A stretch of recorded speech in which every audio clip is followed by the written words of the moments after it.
This is the multi-voice text-to-speech podfic reading of Expelliarmus by Imparfait, composed by Burning Aurora, Caliana, and Flowerhawk. February 1977. I need the room tonight. Sirius tells James over breakfast on a cold and snowy February morning. It's Monday, Padfoot. James whines. You can't have the whole dorm on a Monday. Not our room, the room. He gestures vaguely up and out. Sirius is fairly sure no one is supposed to know about the room that grants wishes, but they do, and he needs it for himself today. Well, not just himself. Trite. James says flatly. You're a walking, talking Witch Weekly article. It is, Sirius admits, not the most inventive plan, but it's a plan and he's going to run with it. And what are you doing today? He asks James innocently. You know damn well I'm not doing anything. James stabs his fork into a piece of bacon with more force than strictly necessary. Sabotaging Lily's date, maybe. That will backfire. Sirius warns him. Right. And your plan to take Moony to the room is bulletproof. Sirius raises his eyebrows at him. It's a room that grants wishes, Prongs. Remus stops in front of the wall, arms crossed and an amused smile on his lips. He rolls his eyes. Really? He asks. Privacy. Sirius answers, holding up both hands as he paces in front of the blank wall. I genuinely wish only for privacy. A door appears. Remus twists the handle. If I open this door and I see a single rose petal, Sirius Black, I will laugh at you for eternity. Panic flashes through him. I can't control my own mind. He protests because now he is thinking about rose petals. That doesn't make it better, you know. He says, but he pushes open the door anyway and steps inside to Sirius's bedroom at home. Sirius thanks Merlin, Morgana, and his unconscious mind that it's all there is. The room is sneaky sometimes. He closes the door behind them and looks over at Moony, who's running his fingers over the top of Sirius's desk. It's freakishly accurate, Remus says. He picks up a copy of A Christmas Carol off the bedside table. This was there before we left for the train. Better or worse than rose petals? Remus's lips twitch. Better? He tells him. Sirius steps into Remus's space, suddenly nervous in a way he hasn't been for ages. I just wanted to be alone. He says as he leans up and winds his arms around Moony's neck. Remus murmurs. I wonder why. It's Valentine's Day. Sirius kisses Remus's smart-arse reply off his lips. Moony's always warm and soft, and Sirius drifts in it, pressing closer until they fit together like two pieces of a whole. Remus makes a little, desperate noise and tangles a hand up into Sirius's hair, pulling him closer, kissing him deeper. They kiss dirty, open-mouthed, and hot in the middle of the room. Sirius could die there, a happy man, a life well lived with Remus's tongue in his mouth and his hand in Sirius's hair. He pulls the knot on Remus's tie out one-handed and slides it out from his collar, tosses it away behind him. Remus clenches his fist and pulls Sirius away from their kiss by the hair. Sirius hisses, eyes rolling back a little, and Remus chuckles softly against the column of Sirius's throat. All right, Pads. He asks softly. The contrast makes Sirius dizzy with desire. Good. He promises. Your tie? Remus says, still sucking kisses against Sirius's throat. Sirius claws for it, desperate, and tosses it to the floor. Shirt. Remus breathes into his ear, and yes, Sirius thinks as he scrambles to undo the buttons. Moony still got him by the hair, head pulled back and at an angle, Sirius Black brought to heel. He shrugs his shirt off. It pools around his feet. Remus lets go of his hair and Sirius whines a little, high in his throat. His scalp tingles, and he has to bite his own lip to stop himself begging again. Moony, please. Remus quiets him with a kiss, while he undoes his own shirt too slowly for Sirius's liking. He reaches up to help, but Remus knocks his hand away. Moony pulls back from their kiss, a warning glimmering in his eyes. Be patient. Moony admonishes. Oh, make me, Remus. Sirius says. He goes for light, but it comes out hushed and heady. He's hard in his trousers, and Moony's eyes are glinting in that dangerous, lovely way that makes Sirius's skin flush hot. Remus stills. He arches an eyebrow and, well, Sirius is done for now, he realizes belatedly as Remus reaches out and ghosts his fingers over his chest, his stomach, the patch of hair under his belly button until he stops, hand curling around Sirius's belt buckle. He pulls the strap from the buckle, pauses and strokes his thumb across the skin above it. Sirius shivers, goosebumps raising on his arms. Then Remus shoves his shoulder, hard enough to make Sirius flail backwards as he falls onto the bed behind him. Sirius laughs breathlessly, bouncing on the mattress, and pulls himself up enough to meet Remus's eyes. Remus drops Sirius's belt to the floor. Sirius bites down on his lip again, another shock of hot arousal flooding him. Stay. Remus orders, and it works better than a body bind. He lays there, propped back on his elbows, struck still and silent, as Remus deftly and silently undoes his shirt. Sirius drinks in the sight of his Moony, who covers himself in layers and layers of clothes even in the summer, dropping his robes to the floor and letting his shirt hang open, pale chest exposed. Sirius has kissed every scar there. He knows them better than he knows anything else. Trepidation flashes across Remus's face, fleeting. Sirius catches it. There's no need for that, not here, alone, and never with him. Beautiful. He says. Come here. Remus comes to him, straddles his hips, and they're kissing again. Remus pulls him up off his elbows, and his hesitation disappears, replaced by certainty. Moony's hands are everywhere, on his chest and his stomach, palming his cock through his trousers with one hand, the pads of his fingers pressing hard into Sirius's shoulder with the other. Never scratching, that's one line Sirius knows can never be crossed. No, Remus had said just once when they were still fumbling together, no scratching, no biting, and when Moony tells him no, he listens. About anything, but most especially about this. He listens to Remus, and Remus listens to him, for gasps and sighs and yes, Merlin, and no, wait.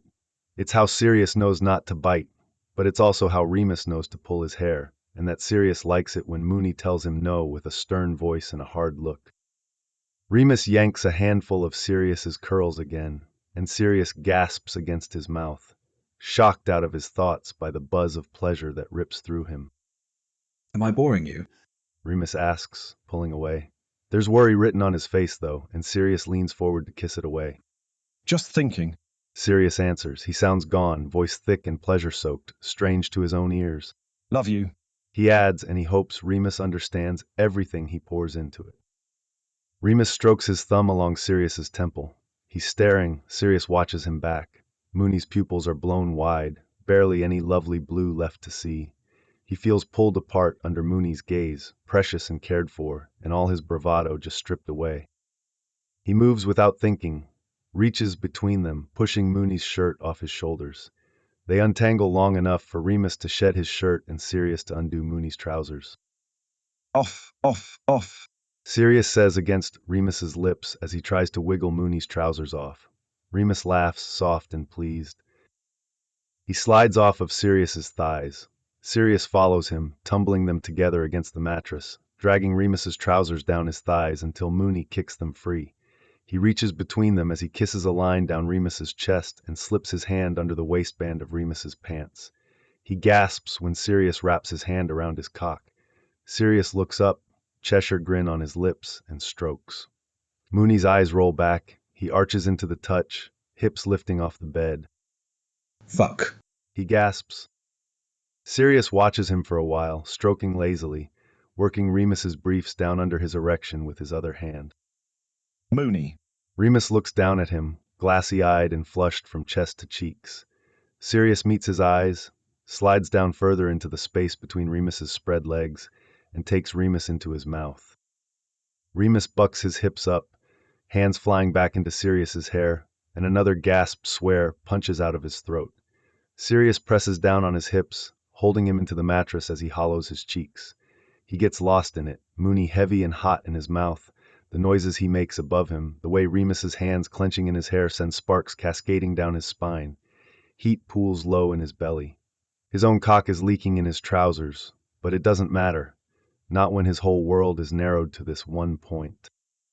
Sirius makes a little mewl of protest when Moony pulls him off, but then he's being rolled onto his back, Moony's mouth back on his, licking into him, tasting himself in Sirius's mouth. Then Moony's hand goes to his fly, slipping in, and it's Sirius's turn to gasp breathlessly into the side of Remus's neck. There's a shuffle he can't quite track in his arousal-steeped mind. Remus's hands leave him. He grips at Moony's forearms to beg no don't because he can't make words. and by some combination of magic and Moony, his trousers and shorts are gone. Remus falls back onto him, touching him everywhere. He arches into him, desperate now, and his whole body trembles when Remus reaches between them and circles his thumb around his rim. Moony murmurs a spell and Sirius gasps, slack-jawed at the feeling of Moony's magic inside of him. Remus presses 2 fingers into him, and he keens, bucking back against Remus, scrabbling his hands against the flat plane of Moony's back. It's not enough. He needs more. He wants to be full of him, broken open and begging on Remus's cock. More. He gasps against Remus's shoulder. Moony, please. Impatient. Moony chides, but he's gone all horse in the way that Sirius knows Remus needs it too, just as much as Sirius does. He pulls away, fingers slipping out of Sirius and leaving him clenching on nothing. Sirius bites down on a growl, wants to scream with how much he needs Remus now, always, forever. Before he can take in a breath, Moony's back between his thighs, pressing into him in one long, slow thrust. The air punches out of Sirius's lungs. He cants his hips up and pulls Remus closer, deeper, until there's barely atoms between them. He hisses in a breath when Remus moves, pulls out of him just enough to make Sirius whine, and then thrusts back into him. Moony fucks into him slowly, arms shaking from holding himself up, and Sirius loses himself in the rhythm, gasping out "Fuck, Moony," please against the damp skin of Remus's shoulder until he can't stand it anymore, until he needs more and deeper and now. He pulls Remus down, flush against him, still buried inside him, and flips them, pressing Moony flat against the mattress with both hands on his chest. Remus grabs at his hips as Sirius rolls them, his eyes fluttering closed as he rides him. Pleasure sparks up his spine, his thighs are shaking, and he reaches for his own cock because he's so hard. He's so desperate to come, to clench around Remus while he's so deep inside him.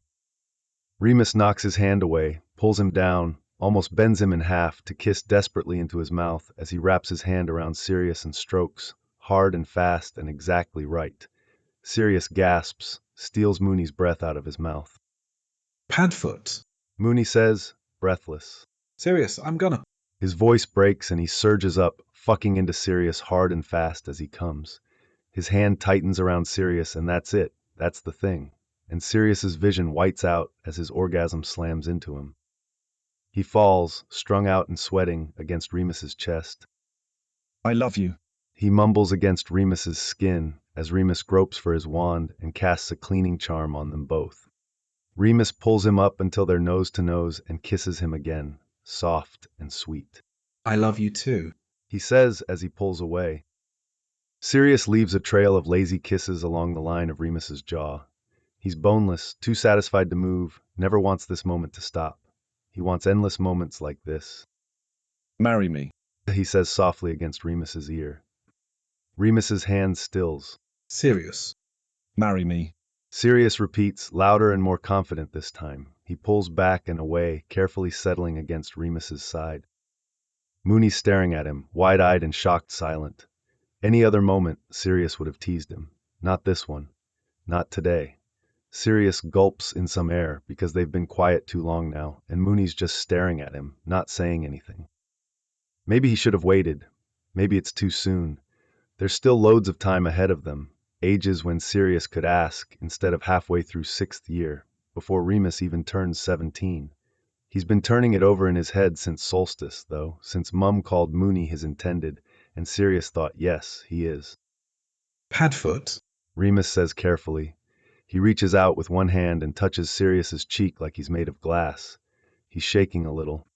Sirius shatters. It's not, Remus presses his fingers against Sirius's lips. You aren't allowed to take that back. He says. Padfoot. Moony. He says desperately against Remus's fingertips. I'm dying over here.